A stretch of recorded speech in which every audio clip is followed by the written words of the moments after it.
Many Magic the Gathering players ask the question, is it worth it to buy a Thunder Junction Commander deck? Commander precons have consistently been one of the best products Magic the Gathering makes. But is the product line finally showing signs of fatigue? After all, last year saw a whopping 25 Commander precons released, so is this still the gold standard of Magic the Gathering products? Or, much like many prospectors of the Wild West, have we all just wound up chasing fool's gold? Keep in mind, it's been 1 full month since the last set of Commander decks were released, which were themselves released 1 full month after the set of Commander decks before them, and now, new Commander Precon alert! It's time once again to see if this new set of playable right-out-of-the-box Commander decks is worth their ever-increasing price tag! Let's take a look. But first, I have a quest for you. Learn web development skills and programming languages like Python and Go.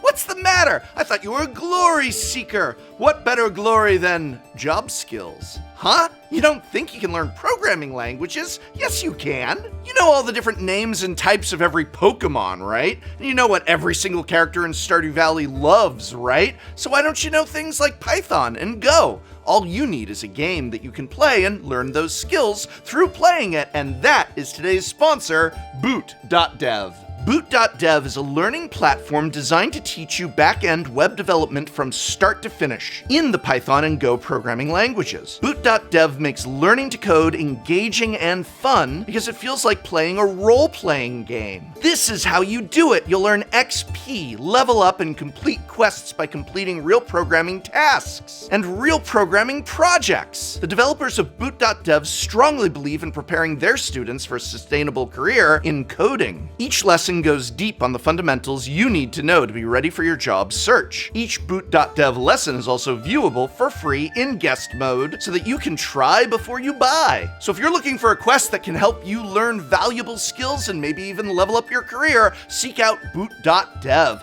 Click the link in this video's description and use my code Tolarian to get 25% off your first payment for boot.dev. That's 25% off your first month or even your first year, depending on what subscription you choose. Start your programming quest today at boot.dev, and thank you, boot.dev, for sponsoring this video. A Thunder Junction Commander deck contains the following: 1 100-card ready-to-play right-out-of-the-box deck, 1 Collector Booster Sample Booster, what is generously referred to as a deck box, a cardboard life wheel, 3 bounty cards, more on those later, and of course 2 premium foil cards of the Commander and Secondary Commander, as well as 10 double-sided tokens. Price is about $45, depending on where you buy. That's getting very costly, both for a product that began with an MSRP of $29.95, as well as a product line that has been sold in other instances for $19.95. As always, I urge people to browse older Commander precons, which often sell for less, in some cases a lot less than the newest set, and I maintain a collection of Commander decks for under $40 at www.cardkingdom.com/TCC, which is also where you can pick up my favorite accessories, as well as just singles should you desire them. Each deck includes 10 brand new original card designs, which is consistent with most standard Commander precons, as well as new artwork on many reprints within the decks, including new Soul Ring artwork. Speaking of artwork, a major change is that the face Commander card is now in a borderless super art treatment. I think this is a really cool change. I've always liked this style, and I'm just so relieved that they didn't go with that stretchy art that some collector booster cards have. And also that this is not some awful hard to read, doesn't look like a Magic card template, like those wanted posters or newspaper pages or whatever they're supposed to be. The face commanders actually look pretty cool here, though it should be noted the backup commanders are still just in the traditional frame. In addition to the 100 card playable deck, Commander precons come with a collector booster sample pack, which has 2 cards that can appear in collector boosters. These are fine. New with Thunder Junction, in addition to the 10 double-sided tokens, are what are known as bounty cards. These open up a kind of commander side game and require a bounty deck. Each bounty card has a condition which, if a player meets said condition, can claim a reward. Each deck comes with 3 unique bounty cards for a total of 12. I do like these, and think they make for a neat flavor and alternate way to play and enjoy Commander. Thunder Junction also sees the removal of the thick cardboard Commander proxy cards. Originally, Commander decks came with oversized foil cards of their commanders. These were pretty distinct, and I would say somewhat popular, though they had very little actual use and were eventually replaced with the thick cardboard proxies. These were, I feel, less popular, had no real function, but unlike the oversized cards, no real collectability, and now have been replaced with, well, nothing. I guess they were replaced with the bounty cards? Or maybe just the new frame commanders. Alright, I feel the time has come for me to do something I should have done a long time ago. Start calling for commander precons to include 100 card non-foil decks, and in addition to the 100 card non-foil decks, have the 2 foil premium cards as usual. This honestly just makes so much sense. Commander precons have taken away the oversized cards and now the thick cardboard proxies, and we've seen them include plain chase cards with no discernible price increase back with March of the Machine, so I think they could handle giving us all 100 cards, including the commander and backup commander, in non-foil, and then also still giving us the commander and backup commander in foil. Do it, wizards. By which I probably mean Gavin, or if not Gavin, then Gavin, tell whoever needs to do it to do it. But just how worth it are the contents of these Thunder Junction commander decks? How well are they constructed, and how well do they play? Let's take a look at financial value and gameplay. If you were to purchase all the singles for each of these decks, how much would you have to pay? Quick Draw would cost you $115.05, while Desert Bloom would run you $75.76. Most Wanted up there at $108.90, and Grand Larceny just a bit lower at $93.74. Keep in mind that, as always, these are pre-order prices that were taken approximately 24 hours before release. But these values, as usual, contain a lot of bulk. So what if we eliminate all cards not worth $1? How many non-bulk singles are we left with, and what is their value? Most Wanted has 28 out of 100 cards worth more than $1 each, the total value being $87.78. Still no $10 card here. The most valuable card is Command Beacon at $8.96. Again, these are all pre-release prices? Again, these are all pre-order prices, which are inflated, and I can't help but look at all 4 of these decks and think not only to the past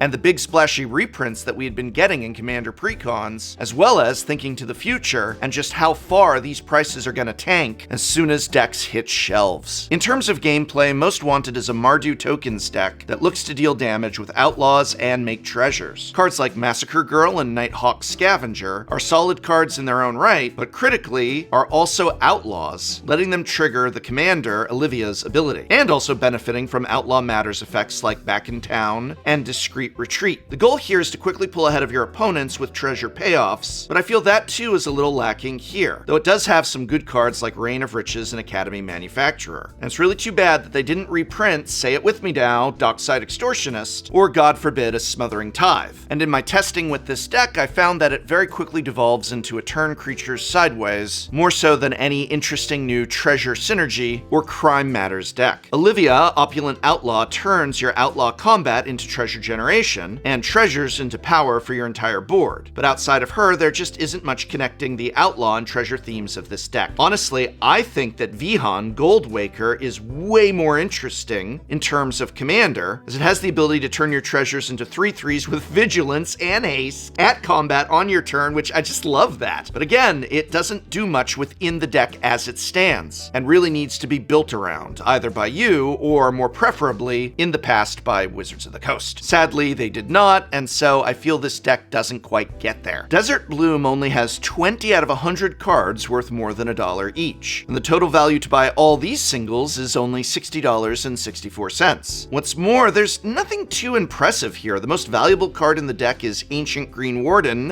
at $11, and then it just kind of has some $5 cards and falls down into $1, $2, and $3 territory. In terms of gameplay, Desert Bloom is a graveyard lands deck in the vein of the Gitrog Monster or Lord Windgrace, but overall I feel it is a lot less impactful than those prior precons were, possibly due to the fact that this is in Naya colors, or simply that it doesn't make a very good use of its desert sub-theme. The deck wants to ramp up its threats while filling the graveyard with lands, using cards like Harrow and Elvish Rejuvenator to achieve both. Your main threats have landfall, like Omnath, Locus of Rage, or care about lands hitting the graveyard, like Titania, Protector of Argoth. The face commander, Yuma, Proud Protector, costs 1 less for each land in your graveyard. With the aforementioned ramp land to graveyard cards counting as double ramp for your commander, Yuma will hit the board a lot faster than you might expect. The backup commander is also pretty straightforward, buffing plants and tree folk. And I feel there is another secret backup commander in the form of Hazazon, Shaper of Sand, which helps lean more towards the desert theme, but overall, I find this deck to be rather disappointing. The desert sub-theme never really gets there, and especially as a lands deck, I cannot help but think of those past commander precons like Lord Windgrace and feel very, very underwhelmed by what is going on here. In contrast to Desert Bloom, Quick Draw has, 32 out of 100 cards worth more than $1 each, and the total value of these is $100.89. But while there's a lot more value here, there still isn't anything big that stands out, with the top cards of value being Bloodthirsty Adversary and Crackling Spellslinger at a little over $7 each. But I love that there's Shark Typhoon here, Veyran Voice of Duality, and Winged Boots. They're all first-time reprints worth more than $5. And so while there isn't any big splashy reprint of value, the sheer number of not only quality reprints, but is it staple reprints in this deck is actually quite staggering. I don't want to downplay the new card designs, but I just can't help but be obsessed over what a complete package this deck is for anyone who plays and loves red and blue. And in terms of that gameplay, Quick Draw is a deck which looks to cast as many spells in a turn as possible, getting value from payoffs like that Shark Typhoon and Elemental Eruption. In addition to the cards I already mentioned, there's still more staples for this archetype, like Archmage Emeritus and Stormkiln Artist. And the face commander, Stella Lee, wild card, plays very well into this theme, both helping us cast more spells in a turn with her first ability, and rewarding us for doing so with her copy ability. The backup commander, Eris, Roar of the Storm, is a fairly interesting commander, costing 2 less for each unique mana value among instants and sorceries in your graveyard. At 4 unique values, it costs only 2 for a 4/4 Flying Prowess Elemental that creates 4/4 Flying Prowess Dragons. I had so much fun playing this deck. I'd say this deck also technically has 2 additional commander candidates in the form of my beloved Niv Mizzet Perrin and Veyran Voice of Duality. And I suggest if you pick up this deck, you might want to play a few games just swapping them in as commander and seeing how it changes the dynamic. All in all, this is an extremely strong, extremely well put together Izzet deck. Looking towards the deck Grand Larceny, we see 27 out of 100 cards worth more than $1 each, the total value being $73.98. Nothing even at $10 here either. The most valuable card in the deck is Mind's Dilation at $7.66. Mind's Dilation is a first reprint from Eldritch Moon, not counting, of course, Secret Layers. Now, it is important to remember that low-value reprints doesn't mean a deck's construction is bad, and Grand Larceny is actually a really fun deck to play, with a what's yours is mine theft strategy, which actually means you have better odds than many precons when sitting down at a table against more polished commander decks because, well, you can actually steal your opponent's cards for yourself. Gaunty, Canny Acquisitor, is the deck's face commander and can steal a card from the top of an opponent's library every time they're hit by 1 or more creatures, and it makes it cheaper to cast stolen spells. The backup commander, Felix 5 Boots, wins our Best Name Award and is one of 2 Panharmonicon-style effects in Thunder Junction products. decks. This one I'd describe as a pan-harmed Onicon, as it doubles abilities that trigger on combat damage. Unfortunately, there's really not much synergy here for that effect, so I would say Felix 5 Boots is really well suited for you to build a new deck around. The secret reprint commanders of this deck are the Mimeoplasm, which probably isn't the best commander for this particular deck, and a pair of partner commanders, Kaiser, Ruthless Stalker, and Ukima, Stalking Shadow. Together, these partners lean into the evasive creatures sub-theme, steadily growing as they take damage. But overall, I feel this deck has a lot of really cool legendaries that don't quite gel with the rest of the deck's design. Experienced players might really get a kick out of taking this deck apart and building brand new designs, but I do feel the deck is more than a little lethargic when playing right out of the box without any upgrades. You know, usually when ranking Commander precons not in terms of financial value, but in terms of gameplay and construction, I take a pretty easygoing stance and say that while some decks may indeed be more powerful than others, you're usually pretty safe picking up whichever one you like to shuffle up and play with right out of the box. But I don't think I can say that here. Based on everything I just discussed, ranking these decks in terms of gameplay and construction, there's actually a couple that I flat out don't recommend. Desert Bloom and Most Wanted are incredibly disappointing. Again, I'm not speaking financially here, just in terms of my evaluation in regards to gameplay, but I rank these two not only dead last, but also as ones I don't really recommend for most players, new or old. My second pick, which I can mostly recommend, is Grand Larceny, though I do think some upgrades will do wonders here, but it still isn't as great of an out-of-the-box precon as prior ones have been. My first pick, overwhelmingly and enthusiastically, is Quick Draw. This is honestly everything a Commander precon should be. Powerful right out of the box, great upgrade path, and yeah, existing players can strip it for some juicy parts, both new and reprinted. It's my top pick by a mile, and I really want to emphasize how far above the other three I feel this deck can be. You know, last year we saw one of the most disappointing Commander precon series ever with Commander Masters, but even then, the issue was not the construction of the decks, which was overall still extremely good. It was just the incredibly unreasonable price that was being asked. I said of those Commander Masters decks that in isolation of price, they were excellent. And here we have the regular Commander precon pricing, but as to deck construction and value, I'm afraid it largely just is not there. Final conclusion, Outlaws at Thunder Junction has some of the most disappointing Commander precons in a long time. While the Quick Draw deck shines, the remaining three fall short. In the case of Desert Bloom and Most Wanted, very short of the high expectations that Commander precons usually achieve with ease. Financial value is very low to begin with, and this is actually the first Commander precon series in a while that I cannot give a singular grade to. Desert Bloom and Most Wanted are barely acceptable, and I'm giving them a C- each. Do not recommend either of these decks. Grand Larceny is a bit better at a B, though I almost want to give it a B-, but I kept it a solid grade because I will say that if this deck speaks to you, either thematically or mechanically or both, go ahead and pick it up and enjoy. It's, you know, pretty good. The only deck that really shines is Quick Draw, which plays right out of the box, has tons of high-quality reprints, and is worthy of Tolarian Community College's highest grade, an A-.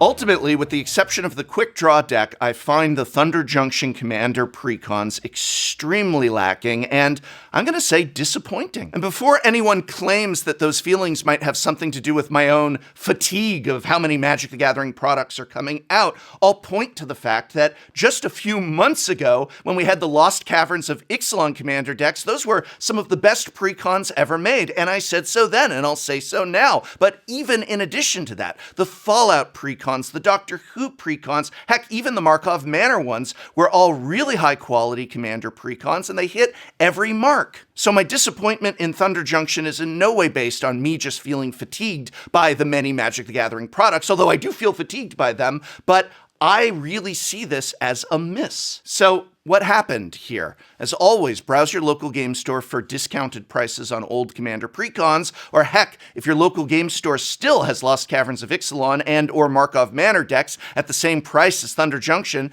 you might want to pick up one of those instead. And as always, a quick trip to www.cardkingdom.com/TCC will show you my own collection of Commander decks, available for less than $40 each. If nothing else, this might show you what deals you can be on the lookout for. But you can also check out my collection collection of accessories, and Card Kingdom's giant library of singles, and know that you'll be helping the channel out when you do. And remember, if you want to learn web development and programming skills all while leveling up in a game, then check out boot.dev. That's right, you'll earn XP, level up, and complete quests by completing real programming tasks and projects. Just click the link in this video description and use my code Tolarian to get 25% off of your first payment for boot.dev. That's 25% off of your first month or your first year, depending on what subscription you choose. Start your programming quest today at boot.dev, and thank you boot.dev for sponsoring this video.